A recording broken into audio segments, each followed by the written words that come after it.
The Galileo case. Does it really prove that the church was an enemy of science? What really happened in the Galileo incident? Let's look at it today on the Catholic Church, Builder of Civilization.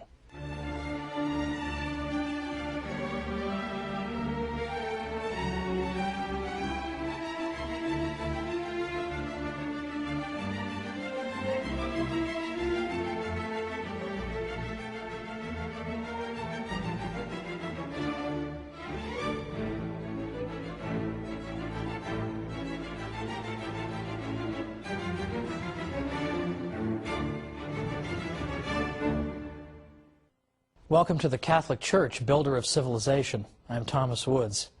Today we're taking on the difficult question of Galileo, because for the past couple of episodes I've been trying to explain that modern scholars reject the old idea that the Catholic Church was nothing but an opponent of the sciences. In fact, you would be considered almost beyond help if you continued to argue that to a professional historian of science. Nobody takes that seriously anymore, believe it or not. They really don't.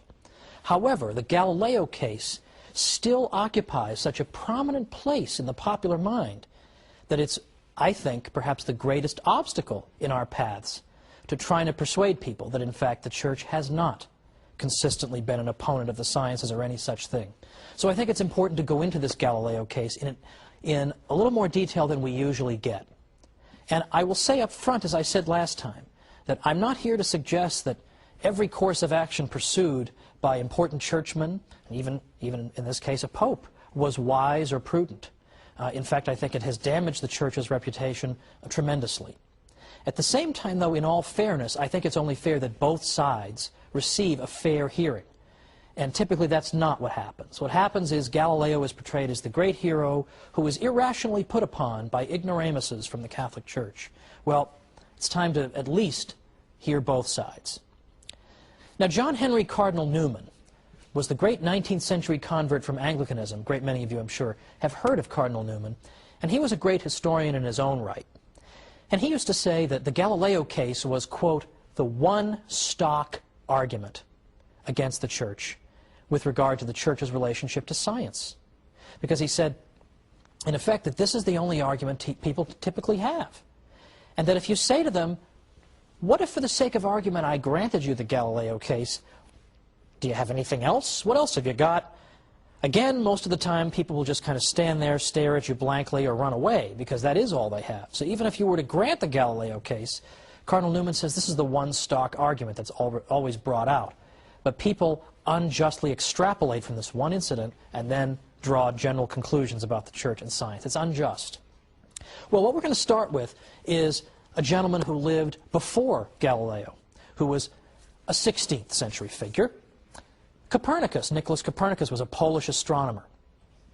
Copernicus believed, in general, in what we would call the Ptolemaic system, or system of the universe, or of our solar system. He had one change that he wanted to make, but let's first look at what did Ptolemy believe. Ptolemy was an ancient astronomer. He was a Greek, and Ptolemy proposed that the way the planets were arranged was as follows, that you had the Earth at the center, and you had the Sun and the other planets orbiting the Earth.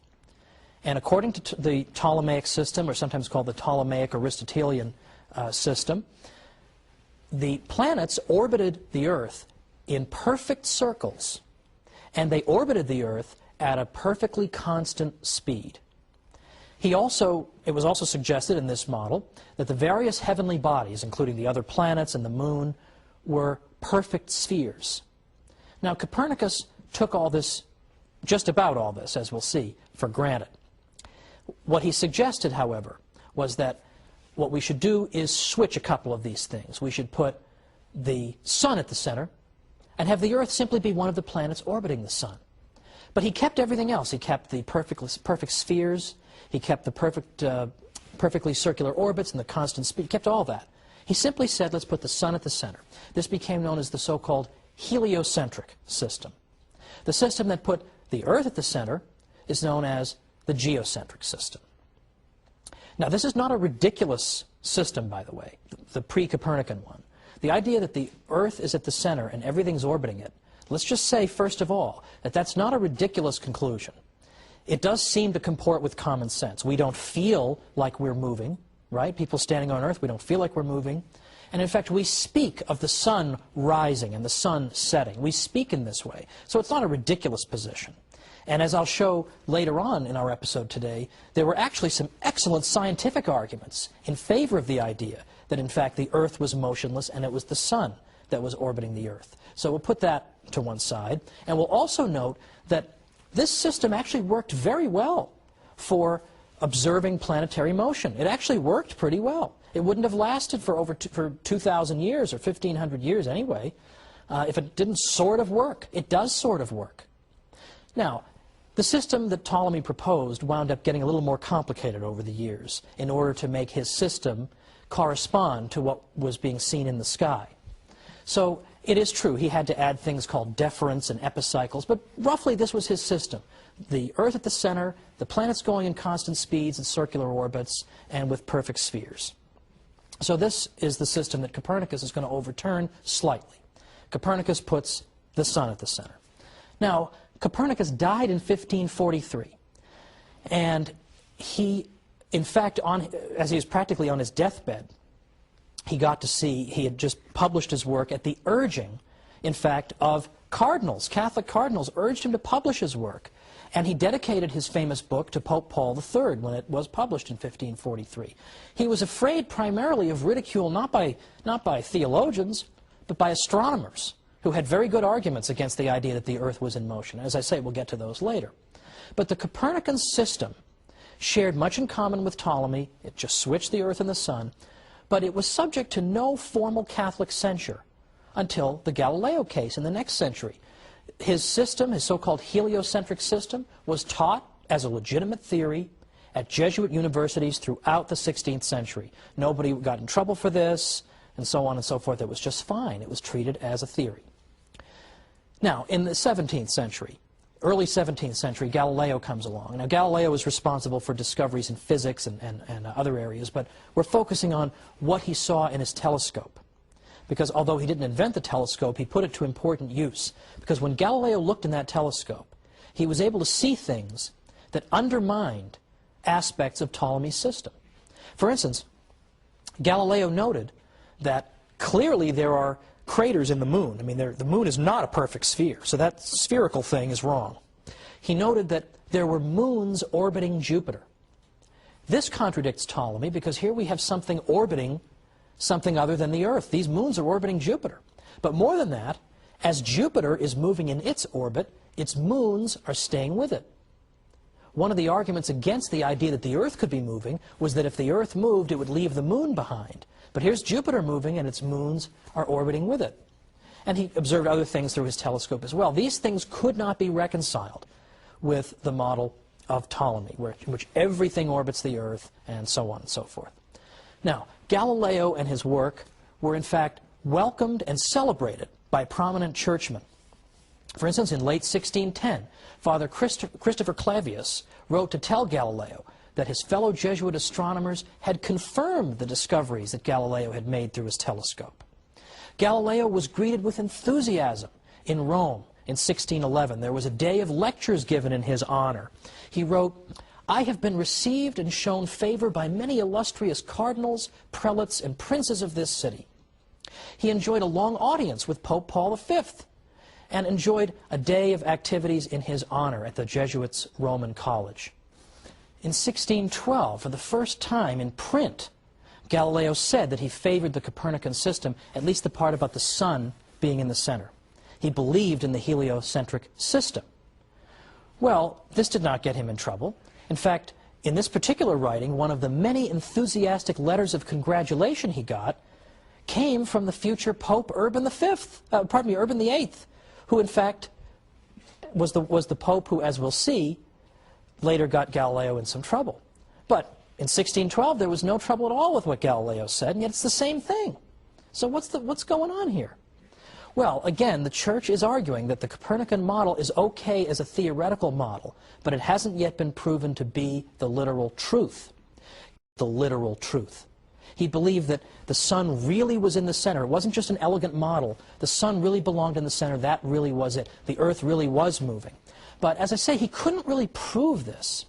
The evidence that Galileo had that the earth was in motion consisted, for example, of arguing from the evidence from the tides. Of course, we know the waves at the ocean. He argued that the reason that we see waves at the ocean is that the earth is both rotating and it's revolving. So it rotates and it goes around the sun, and the result of all this is it's shaking up the water and creating the waves in the ocean.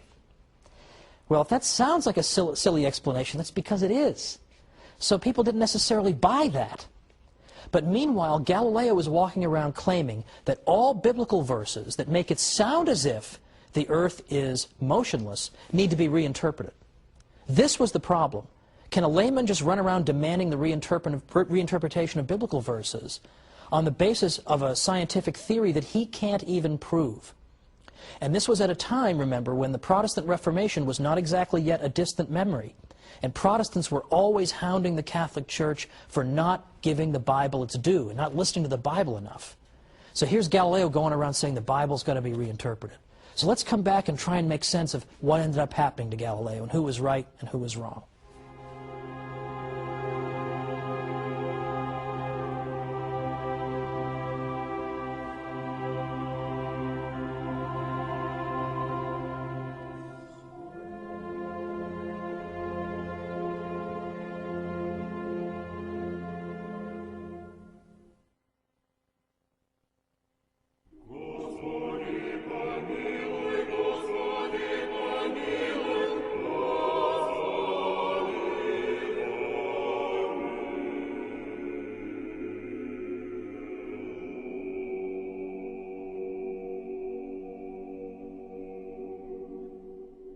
Welcome back to the Catholic Church, Builder of Civilization. I'm Thomas Woods. We're talking about Galileo, and before the break we noted that Galileo believed very passionately in the Copernican model, by which he meant that the sun was at the center of our solar system, so to speak, and that the Earth was one of the planets that orbited it. But as I also suggest, that he did not have ironclad proof of that by any means. And if you talk to any historian of science who knows anything about the 17th century, he will tell you that the geocentrists, those who disagreed with Galileo and put the Earth at the center, still had a very good and reasonable scientific argument. And I want to amplify that point and just show that it wasn't a question of complete morons irrationally opposing Galileo, and Galileo being a wonderful genius who has to tolerate all these stupid ignoramuses. To the contrary, they had extremely good arguments that he could not answer. The main argument involved something called stellar parallax. Now that sounds very complicated, but you'll be amazed at how simple it is. Let's first just look at that word parallax. This is a phenomenon that we're all familiar with. We see it every day. Parallax shift works as follows. Let's suppose, for lack of a better prop, that this candle is my mother, and I'm on a merry-go-round as a child, and I'm looking at my mother watch me go around the merry-go-round. And let's suppose that over in the distance there's a tree over here. But let's say that over here there's a hot dog stand. So here I am, I'm going on the merry-go-round, and I'm looking at Mom, and I'm waving, and when I get to this part of the merry-go-round and I look at her, I see her against the tree. But when I get to this part and I look at her from this angle, I see her against the merry-go-round. Well, I don't say to my mother, hey, how come you're shifting around while I'm on the merry-go-round? I just know that in each case it's because I'm looking at her from a different angle. When I look at her from this angle, I see her against the tree. When I look at her from this angle, I see her against the hot dog stand. This is called a parallax shift.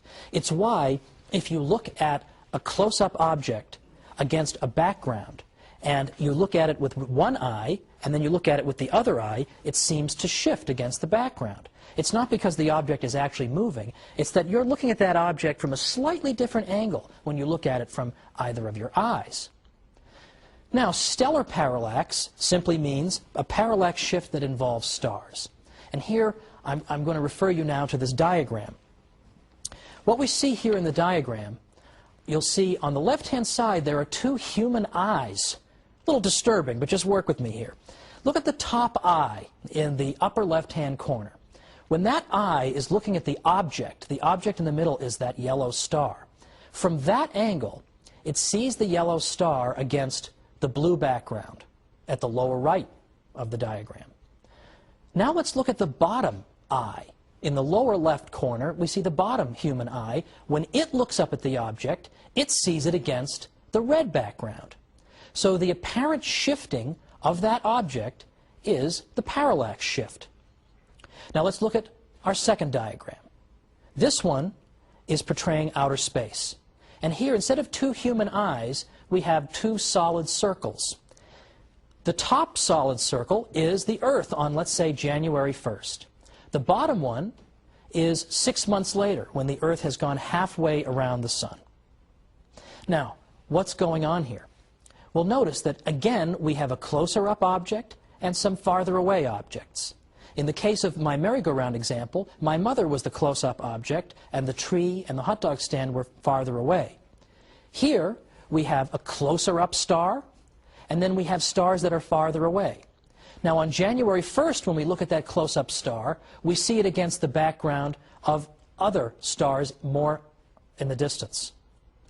Now, 6 months later, when we look back at that star, we're looking at it from another angle, so we're going to see it against a different background of stars. In other words, in the same way that my mother seems to shift, depending on where I am on the merry-go-round, close-up stars are going to seem to shift depending on where we are on the Earth's orbit around the Sun. So we should see a parallax shift. We should see the closer-up stars appearing to move against the background of the farther-away stars. Okay, that's the end of the diagram segment today. Well, what does this all boil down to? It boils down to this, that in fact, at that time in the 17th century, geocentrists were making that argument. They were saying, okay, Galileo, if you're so sure the Earth is going around the Sun, how come we don't see parallax shifts? Now, that's not a stupid argument, is it? Does that sound like a dumb guy argument? That's a very sophisticated argument, isn't it? But Galileo had no answer for that. And again, the Church's attitude was, if you can't prove to us that this is absolutely true, then the best we can do for you is say you can use it as a theory, but you certainly can't go around saying, well, the whole Bible needs to be revisited and reinterpreted. You can't do that till you prove it. And as I say, it had not been proven. The stellar parallax question had not been dealt with. And in fact, it wasn't until a very long time afterward that we got sensitive enough equipment to be able to detect the parallax shift. It is there, but the distances involved, with the stars being so far away from us, were so much greater than anyone thought. No one had any idea they'd be so far away. No one realized that the parallax shift would be so tiny because of the distances involved. It looked as if there were no parallax shift, and so therefore the Earth is motionless. So I think that's important, just as a matter of justice, to point out that these were not just stupid heads. That's a serious objection to Galileo. Now, Galileo refuses the compromise that's offered to him, whereby you can teach this as a theory, but at this point, it has not been proven. And again, the Church, as I said, is sensitive to Protestant charges that Catholics aren't paying proper regard to the Bible, so you have all these factors at work. Cardinal Robert Bellarmine said, look, if there were a real proof that the Sun is in the center of the universe, that the Earth is in the third heaven, and that the Sun does not go around the Earth, but the Earth around the Sun, then we should have to proceed with great circumspection in explaining passages of Scripture which appear to teach the contrary, and rather admit that we did not understand them than declare an opinion to be false, which is proved to be true. But he said, as for myself, I shall not believe that there are such proofs until they are shown to me. Well, that's not a crazy position to hold, it seems to me. In 1624, Galileo was again received with great enthusiasm in Rome. The Pope told him that the Church had never declared Copernicanism to be a heresy and would never do so. And the Pope decided to hang on to this idea that Galileo could continue to teach what he wanted to teach as long as it was in the realm of theory, until such time, if ever, it should become established firmly as fact. Well, Galileo broke the rules. In 1632, he wrote his Dialogue on the Great World Systems. And in this work, he does not, in fact, stick to the idea that the Sun being at the center is a mere theory. He suggests that it's a fact. But worse than that was that Galileo wrote this dialogue as a dialogue. And one of the characters in this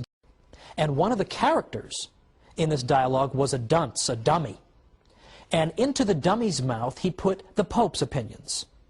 Well, you're not exactly going to ingratiate yourself into the Pope's favor by taking his view and putting it in the mouth of the idiot. But this was sort of typical of Galileo, who had a very, very, well, some might say aggressive kind of way about him. He had a very irascible nature. He had a personality that left a bit to be desired sometimes. So, for instance, if you disagreed with Galileo on something like the nature of sunspots, he would come out and publicly call you a blockhead. And this was not a subtle person. And there's no subtlety at work when you take the Pope's opinion and you put it in the words of the fool in your dialogue. Well, Father Greenberger, who was a Jesuit, who was a big fan of Galileo, had said that if he had just kept to the idea that this is a theory and had not tried to make it stick as absolute fact before it could be proven, there would never have been an issue. But what seems to have happened here, the way I read it, is that you've got several factors coming together simultaneously to bring about this unfortunate outcome in the Galileo case. You have the fact that Galileo can't actually prove this, and that there is a very good argument against it, the parallax shift argument. He can't answer that. You have the fact that Protestants are putting pressure on Catholics, saying you've got to stick to the Bible, you can't just indiscriminately go and adopt novel interpretations unless you've got really good reason. And then you have this clash of personalities between Galileo and the Pope. And that's a big problem as well. It's the way human nature is.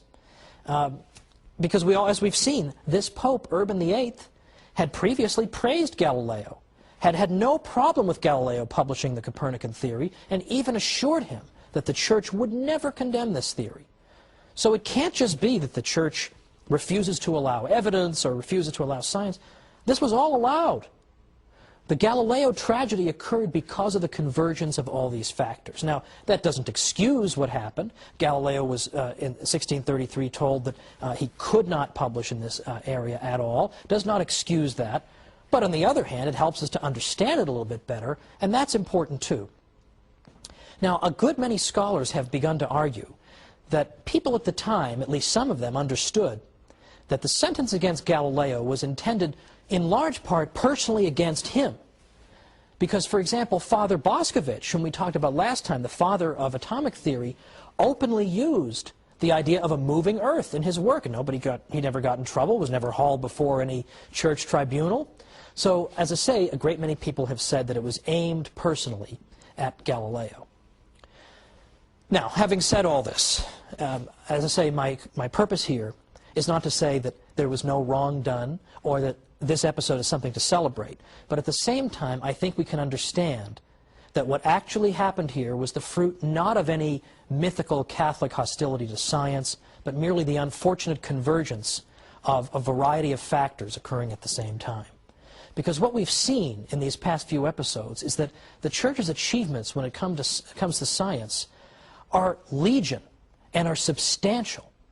And that we have seen that more and more professionals who actually do this for a living, who study the history of science for a living, are saying that Galileo case or no Galileo case, the Church helped to make the scientific revolution possible. And it helped make it possible not simply because a great many Catholic priests engaged in important scientific discoveries, or wrote important scientific works, or composed great scientific encyclopedias, all of which the Jesuits did. It's not simply that. It's that the Church provided the framework in which science was possible. It made us believe that the universe could be understood by our minds and encouraged us to engage in this type of undertaking. And finally, even beyond that, the Church encouraged, yes, believe it or not, the free interchange of ideas. It encouraged a culture of debate and discussion. That was the culture that was fostered in the university system of the Middle Ages. And that's what we're going to look at next time. In the universities, we see the Western tradition of rigorous, rational debate back and forth to discover the truth taking root. And who was the great patron of that university system? The Catholic Church. So, I look forward once again to being with you and talking once again about another unfortunately unheralded aspect of our Western civilization, the Church's fostering of the university system, which gives us our great civilization. Thank you.